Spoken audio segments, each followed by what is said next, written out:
What's up, YouTube?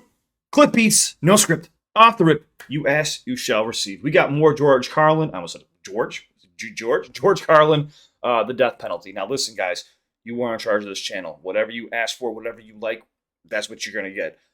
So if you're new to my channel, do me a favor. Please go to George Carlin's. This isn't George Carlin's channel, but I'll still throw this a like. Go to George Carlin's official YouTube page. I know that he passed away, guys. Some smart ass is going to say something. Make sure you go throw that channel a like. Go subscribe. I'm sure the family still owns his page and, you know, gets some type of revenue generated from it. And I want to help them out as much as I possibly can. But we're going to check this out. You asked. Let's go. Fasten your seatbelt. We're going for a ride. George Carlin time, the death penalty. Now, YouTube told me I can't swear anymore at the beginning of my videos, so it's very weird for me to do introductions now. I apologize. None of this is scripted. So, yeah, it's like, I tried to compare it earlier, but I'm from the south side of Chicago. I came out the womb swearing. What do you expect? The same way we made up the death penalty. We made them both up, sanctity of life and the death penalty. Aren't we versatile? And you know, in this country now, there are a lot of people who want to expand the death penalty to include drug dealers. This is really stupid. The dumbest thing I've ever heard. Drug dealers aren't afraid to die. They're already killing each other every day on the streets by the hundreds. Drive-bys, gang shootings, they're not afraid to die. Death penalty doesn't mean anything unless you use it on people who are afraid to die. Like the bankers who launder the drug money. The bankers. Think about somebody who was selling weed 10 years ago. Okay, you want the truth? Like, I got caught selling weed 10 years ago, and I was facing 5 years in prison for 5 pounds of weed. Just possession, not with intent. Or 5 to 10 years, I apologize.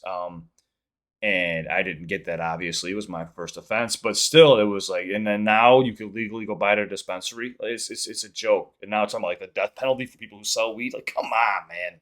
Who launder. And then you got people like this. Say it again, George. People who are afraid to die. Like the bankers who launder the drug money. The bankers who launder the drug money. Forget the dealers. You want to slow down that drug traffic, you got to start executing a few of these fucking bankers. White, middle-class, Republican bankers. And I'm not talking about soft American executions like lethal injection. I'm talking about fucking crucifixion, folks. Oh, shit. Let's bring back crucifixions, a form of capital punishment that Christians and Jews of America can really appreciate. And I'd go a little further. I'd crucify people upside down. Like St. Peter, feet up, head down, and naked. I'd have naked upside down crucifixions on TV once a week at halftime of the Monday Night Football game. How can YouTube tell me I can't swear, but this is allowed? What? I love it.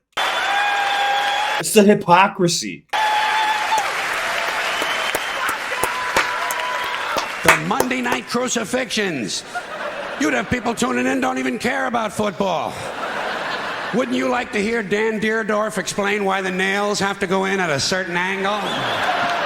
Oh, that was good. I'll guarantee you one thing. You start executing, you start nailing one white banker per week to a big wooden cross on national TV, you're going to see that drug traffic begin to slow down pretty fucking quick. Pretty fucking quick. You won't even be able to buy drugs in schools and prisons anymore. Now, I don't care about capital punishment one way or another because I know it doesn't do anything. It doesn't do anything except maybe satisfy a kind of biblical need for revenge. You know, if you read the Bible, you see that it's full of retribution and revenge. So really, capital punishment is kind of a religious ritual. It's a purification rite. It's a modern sacrament. And as long as that's true, I say, let's liven it up a little. I honestly believe if you make the death penalty a little more entertaining and learn to market it correctly, you just might be able to raise enough money to balance the stupid fucking budget. Balance the stupid fucking budget. Our budget's a lot bigger now. And don't forget, the polls show the American people want capital punishment and they want a balanced budget. And I think even in a fake democracy, people ought to get what they want once in a while just to feed this illusion that they're really in charge. Let's use capital punishment the same way we use sports and television in this country to distract people and take their minds off how bad they're being fucked by the upper 1%. Now, unfortunately, Monday Night Football doesn't last long enough. What we really need is year-round capital punishment on TV every night with sponsors.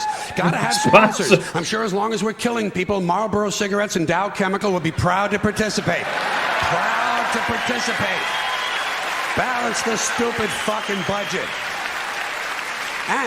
And let me say this to you, my interesting Judeo-Christian friends. Not only do I recommend crucifixions, I'd be in favor of bringing back beheadings. The guillotine. Beheadings on TV, slow motion, instant replay. And maybe you could let the heads roll down a little hill and fall into one of 5 numbered holes.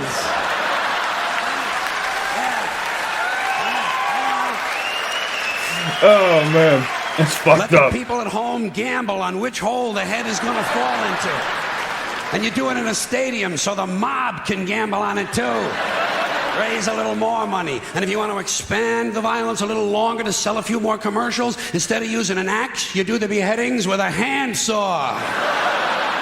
Hey, don't bail out on me now, goddammit. The blood is already on our hands. All we're talking about is a matter of degree. You want something a little more delicate? We'll do the beheadings with an olive fork. That would be nice, and it would take a good goddamn long time. There's a lot of good things we could be doing. When's the last time we burned someone at the stake? It's been too long. Oh, this guy's a savage, dude. Here's another form of capital punishment. Comes out of a nice, rich religious tradition. Burning people at the stake. Sponsor, Bridgeford Charcoal. Bridgeford Charcoal. And you put it on TV on Sunday mornings. The Sunday morning evangelicals send us an offering, praise Jesus, human bonfire. You don't think that would get big ratings? In this sick fucking country? Shit, you'd have people skipping church to watch this stuff. And you take the money they send in the offerings and you use it to balance the budget. What about boiling people in oil? Boy, those were the days, weren't they? You get the oil going real good, you know?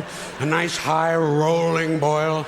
And then slowly at the end of a rope, you lower the perpetrator head first into the boiling oil. Huh? You talk about fun shit. You know what's funny is I'm going to get hate messages for something I didn't even say, and I love it. And just to encourage citizen participation, you let the mob in the stadium control the speed of the rope. Good, clean, wholesome family entertainment. The kids will love it. The kids will love it. And at the same time they're enjoying themselves, we're teaching them a nice Christian moral lesson. Boiling people in oil. Sponsor, Crisco. And maybe instead of boiling all these guys, every now and then you could French fry a couple of them, you know? French fried felons, dip a guy in egg batter just for a goof, you know? Kind of a tempura thing, huh? Jeffrey Dahmer never thought of this shit, did he? It's different when you just got done watching the Dahmer series a month ago. Jeffrey Dahmer, eat your heart out. A little play on words there. I like that. Which is an interesting thought in and of itself. Huh?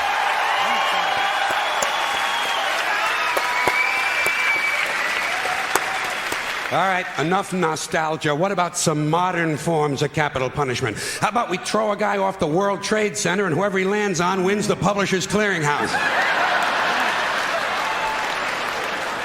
Okay, something a little more sophisticated. You dip a guy in brown gravy and lock him in a small room with a Wolverine who's high on angel dust. That was good with the Wolverine who's high on angel dust. It was good, man. I was thinking about the World Trade Center, dude. Like, just how fast time flies, dude. Jeez. And lock him in a small room with a Wolverine who's high on angel dust. There's one guy's not going to be fucking with too many kids at the bus stop for a while, huh? Here's something really nice you could do. You shoot a guy out of a high-speed catapult right into a brick wall. Trouble is, it would be over too quick. It's no good for TV, you know? You'd have to do a whole bunch of guys right in a row. Rapid fire capital punishment.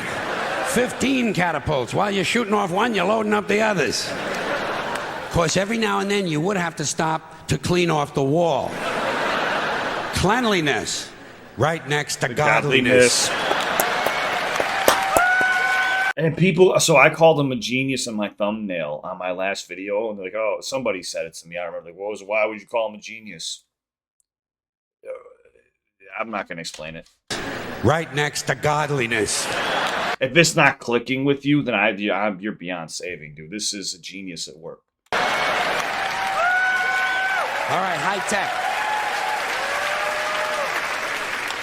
I sense some of yous are waiting for high tech. I got it.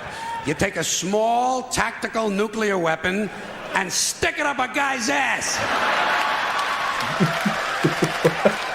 A thermonuclear suppository. Preparation H-bomb. Oh, you talk about fallout, huh? Or you take the bomb and you stick it just inside that little... I'm sorry, I don't mean to stop. I'm sorry, but even the wordplay with Fallout, Preparation H-bomb. This is why I say I really appreciate the writing in stand-up comedy, man. It's beautiful. Or you didn't want to talk about sticking a nuclear bomb up someone's ass. Take the bomb and you stick it just inside that little hole on the end of a guy's dick. You know? Yeah, a bomb in a dick. When it goes off, the guy wouldn't know whether he was coming or going. Get out of here. I got you. He said, I got doubles for days. He said, I got doubles for days. Listen. That's wordplay, man. That was so good. It's getting ready to end right now. Watch, ready? It's over. Yeah, man, I'm a huge fan. I think this is like my third routine I got to see of George. Well, a part of his routines that I've got to see so far, or his bit, should I say. But yeah, man, I'm all in. I'm a huge fan now. And it sucks that I wasn't able to know about him growing up. You know, my household wasn't big on stand-up comedy or anything. Well, there wasn't much of a household, but yeah, I didn't know much about George Carlin, to be honest with you. I think the first time I seen him was like in Jay and Silent Bob the movie, and I was like, "Who is that guy sucking off a trucker?" But it was his comedy. It was funny, but I didn't know who he was.